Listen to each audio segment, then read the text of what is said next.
মুনতাখাব হাদিস একরামে মুসলিম অধ্যায়ের মুসলমানদের পারস্পরিক মতবিরোধকে দূর করা হাদিস নং 355 عن أبي هريرة رضي الله عنه أن النبي صلى الله عليه وسلم قال: لا يحل لمؤمن أن يهجر مؤمنا فوق 3، فإن مرت به 3 فليلقه فليسلم عليه، فإن رد عليه السلام فقد اشترك في الأجر، وإن لم يرد عليه فقد باء بالإثم. زاد أحمد: وخرج المسلم من الهجرة. رواه أبو داود. باب في هجرة الرجل أخاه، رقم 4912।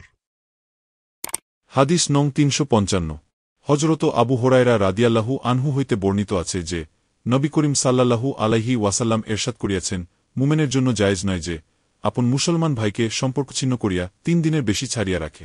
অতএব যদি 3 দিন অতিবাহিত হইয়া যায় তবে আপন ভাইয়ের সহিত সাক্ষাৎ করিয়া সালাম করিয়া লওয়া চাই। যদি সে সালামের জবাব দিয়া দিল তবে সওয়াবের মধ্যে উভয় শরিক হইয়া গেল, আর যদি সে সালামের জবাব না দিল তবে সে গুনাহগার হইল, আর সালামকারী সম্পর্কছিন্নতার গুনাহ হইতে বাহির হইয়া গেল। আবু দাউদ। হাদিসটি আবার পড়া হচ্ছে। হযরত আবু হুরায়রা রাদিয়াল্লাহু আনহু হইতে বর্ণিত আছে যে, নবী করিম সাল্লাল্লাহু আলাইহি ওয়াসাল্লাম এরশাদ করিয়াছেন, মুমিনের জন্য জায়েজ নয় যে আপন মুসলমান ভাইকে সম্পর্কছিন্ন করিয়া 3 দিনের বেশি ছাড়িয়া রাখে।